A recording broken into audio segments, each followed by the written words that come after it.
Welcome back everyone. In this lesson we're going to cover file input and output. And what does that mean? We're basically going to be able to write data to a file on your operating system and read from that file. And we'll do that with both CSV files, comma delimited files, and JSON, a structured form which many systems can understand. We'll also use the os.path method to write so that you can write on any operating system.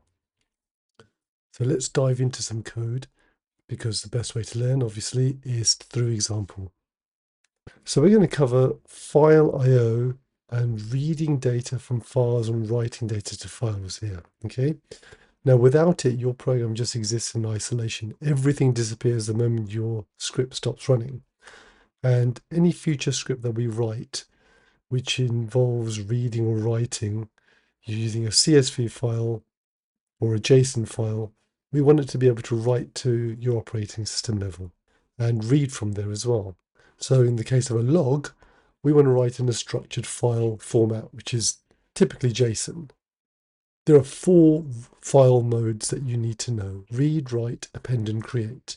And throughout this lesson, we always open files using the with statement, because that automatically closes the file when the block ends, even if an error occurs. You never need to then manually close a file when using with. So what I've done is I've created a simple text file which has 2 lines in it, and I've called it claims_notes.txt. And that's sitting in my default directory that my IDE, my development environment, is going to use. Now your particular tool that you're writing your Python script in may have a configuration in it. In fact, it will have a configuration in it which determines what your default location is. Now, what I've done is I've put 2 commented lines in this script: import os and print os.getCwd. If you uncomment those and run this script, it will actually tell you where it's reading from by default. And you can go and put your file into there. But essentially, it's just a simple file with 2 lines in it. So if you want to run this script, go and create a text file in that default directory, because this script will read from it. My script, as I said, is just got 2 lines in it. My file's got 2 lines in it. And I'm going to demonstrate 2 ways to read. Okay. The first is using the read function, which loads the entire file as one string. The second uses read lines function and gives you a list of lines one at a time. And if you look at that second block with the with, I've actually put a print statement saying reading 1 line at a time. So when the output comes out, you'll see that it's actually gone through 1 line at a time in order to display what's in the content of the actual claims notes.txt file. So let me run this. Okay, so my file has in it policyholder vehicle damage from rear by third-party vehicle, policyholder reports neck pain. Okay, those are just notes for a particular claim. The first time it read the entire file, so it read both those 2 lines and displayed it. The second time, it actually went through line by line, and after each line of read, it's actually put this reading 1 line at a time, just so that I can demonstrate to you that it's actually reading 1 line at a time rather than the entire contents of that file. And the strip function that you see on the screen here, all that's really doing is removing the invisible new line character that exists at the end of each line. Without it, you get double spacing. And the final thing to note, always wrap file reading in a try except, okay, so that you can use the file not found error. We covered this in the error handling lesson earlier. Now let's take a look at writing a file, okay? So we've created our dictionary at the top, which gives us a set of key value pairs for a particular claim. And now we're going to define a variable called letter, which is essentially a multiple line string. So we're using the F string format, which we've looked at before, which is an F with 3 double quotes, which allows us to write multiple lines inside a particular variable. So here you see it begin and you see it end here. Okay, so those 3 double quotes allows us to do multiple lines. And within that variable, we're making reference to our key value pairs. Okay, so we're saying assess your claim, and inside here you'll get the claim ID going. In here you'll put the loss type and the value and the payout based upon whatever the cost, whatever the excess is on that particular claim. Okay, so the payout here is £250 less than the value of the claim. And then we write our file. So we're saying the file name we're going to define by the claim ID underscore and letter.txt. We're going to open that file name. We're using the W option here to open a file name because we want to write. And then we're going to write our letter, which is this variable we defined earlier. So then we're going to just say letter saved to whatever file name we've created.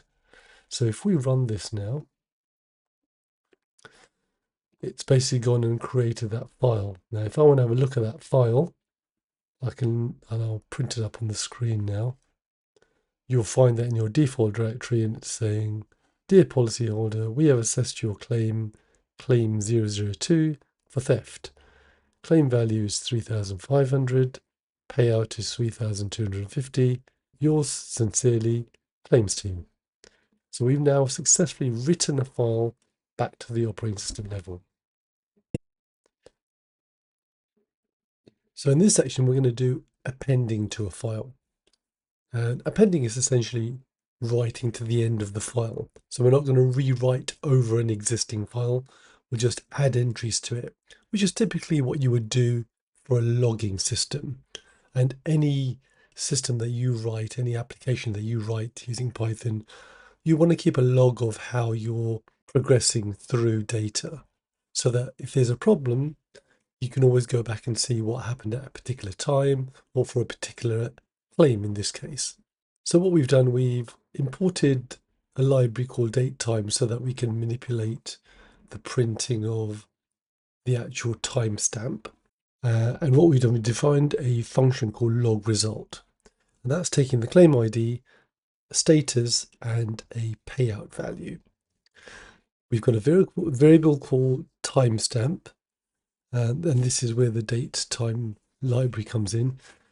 So from that, we're taking the datetime.now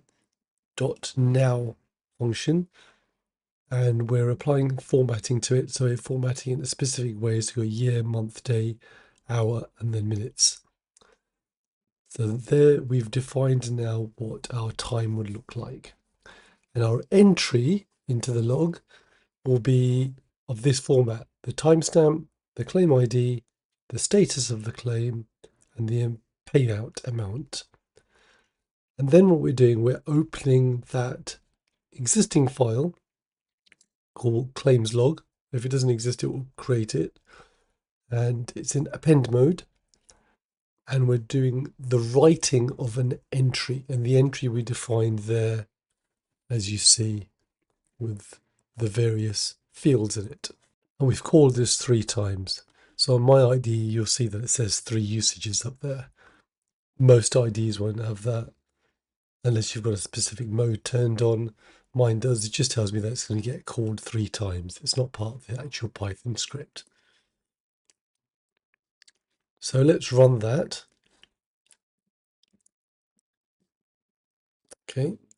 These are the entries that have been put into our log file. So if you go and have a look at your file, you'll see entries in there which reflect this. So each time it's done a write using this function, it's not rewritten over the existing file, it's just appended to the end of it. Now we're going to go on to reading a CSV file, a comma delimited file. Now right at the top of the script, I've done an import CSV, and that CSV library allows us to read and write CSV files without having to manually parse the commas, quotes, and line breaks ourselves. So it's a really useful library to have when you're messing around with comma delimited files. So what we've done a with statement again, and we've done an open of a file that I created called claims.csv. And we're opening it in read mode, and we're going to read it in to our reader variable. And that DictReader function there, what it does, it allows us to read each row of a CSV file and turn it into a dictionary using the header row as the keys. So this file has got a header, which gives us the column names essentially, or the key names, and the values come from each of the individual rows below it. And it basically produces a dictionary per row, key value pair. So if our header is ID, loss, and value, then you'd get something like ID colon claim 1, loss colon theft, value colon 10,000, for example. And we've used a list function there on line 6 and assigned what we've read into a variable called claims. Okay, so what we're doing, we're converting what we've read in a dictionary format into a list. And the advantage of this is that it gives you some practical benefits.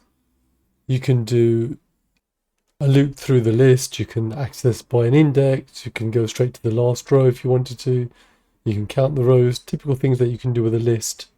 But essentially we've read all of the items in that CSV file in. And then what we can do, we can actually go through a loop. Now I've got this additional command there on line 8.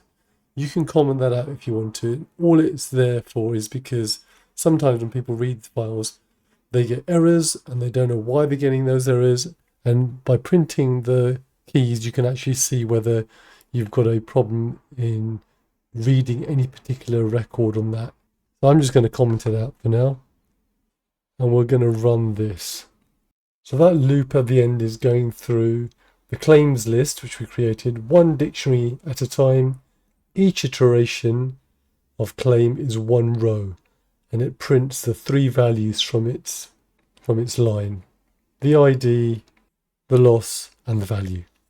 Take that script, play around with it if you want, create your own CSV file, change the header, change the values in there, remove one of the headers, see what the error is, because that's how you understand how to debug pieces of code, okay?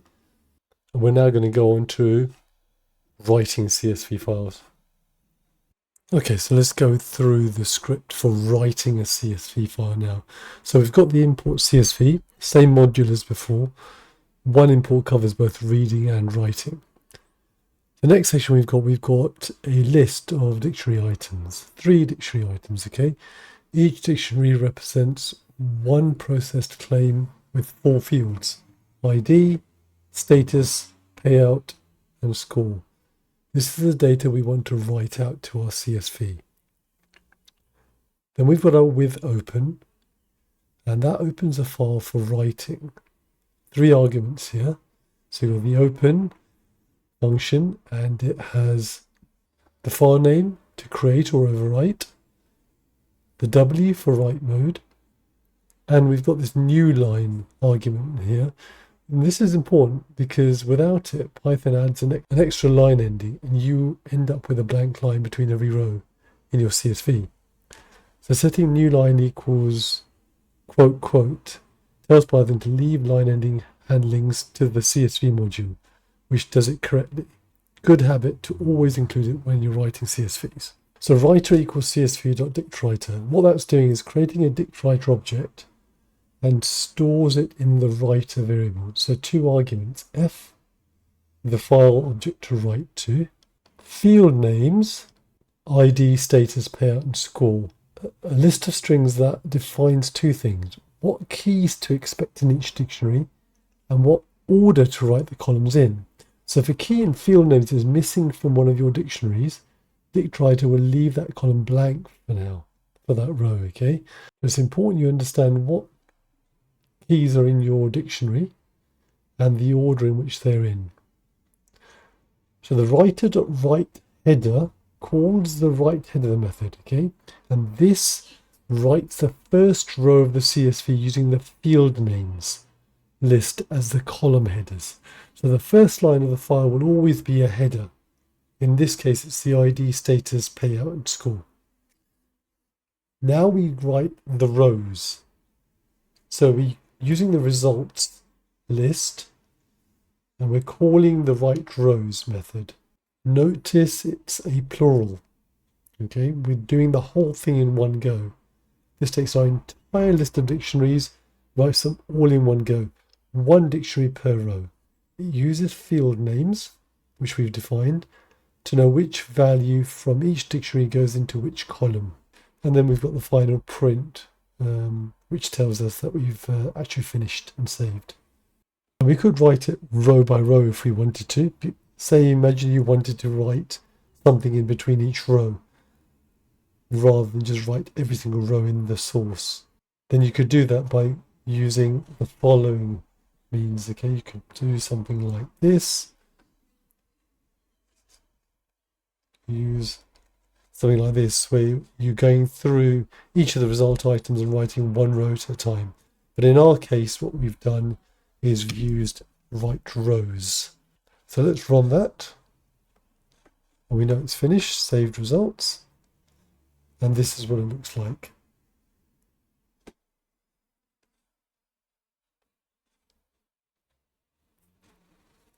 Great, so now let's go and have a look at JSON files. Okay, so when we're reading JSON files, which are a structured file format, we use the import JSON declaration, which imports Python's built-in JSON module. The JSON, which is short for JavaScript Object Notation, is a text format for structured data.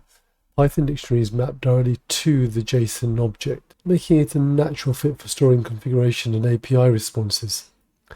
So the first line, we're using the open function to open claim config.json, is the same as we've done when we were opening a CSV file, standard pattern. Note we've used json.load and not json.loads. Okay, we're not using loads here, which is another function available to us, which allows us to read strings. We're reading a file object. So we're loading the file object which we've defined, which is the claim config.json file. So when we load that file, it gets converted to a Python dictionary automatically. The JSON objects become Python dictionaries. You don't have to parse it anything manually. And then all we're doing, we're just doing a print from that dictionary. So we're printing here the company name and the log file, which exists inside the JSON file. And it treats it like any other dictionary.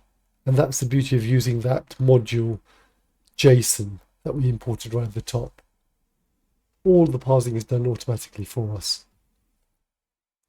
So when we run that, we get the two output lines there at the bottom of the screen. Now let's write to a JSON file. Okay, so now we're going to write a JSON file. So we're going to use a dictionary, and that will form the basis of the way it actually constructs the JSON file on our file system. So we start with the import JSON module, and then we do the results log, which is what we're going to write. So it's a Python dictionary containing our results. Notice it has a nested list under the results. This is key, a list of 3 dictionaries. JSON handles nested structures like this natively. So then we open our file, the one we're going to write to. We use the W switch because we're going to write to it. No new line is needed here because that was only for CSV files. Okay. So we're going to use the JSON dump, and what this does is it's taking 3 arguments here. One is the Python dictionary to convert and write. F is the file object which you're going to write to, which is our results log.json. Indent equals 4. Now this is optional, but I would always recommend you do this because it tells JSON to pretty print basically the output, with 4 spaces for the indentation per level, so that the file is humanly readable. And that's the whole point of a structured file output, that it's easily legible. Otherwise, what will happen, you just get the entire JSON file written in one long line, which is not what we really want. Now, we're using JSON.dump because we're writing an object file.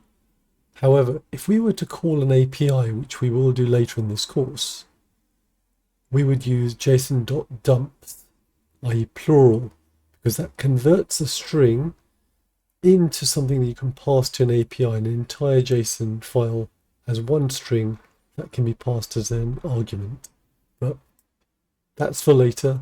I just want you to be aware of that. And I've run that to produce a log file, which I'll show you on the screen now. So I hope you found that lesson interesting. File I/O is how your Python script communicates with the outside world. Without it, everything your script creates disappears the moment it stops running. So in this lesson, we covered 4 file modes: read, write, append, and create. And we learned to always open files using the with statement, which automatically closes the file safely when the block ends. We started by reading and writing plain text files, loading notes and saving formatted claims records. We covered the CSV DictReader to load claim records as dictionaries, and the DictWriter to write processed results back out.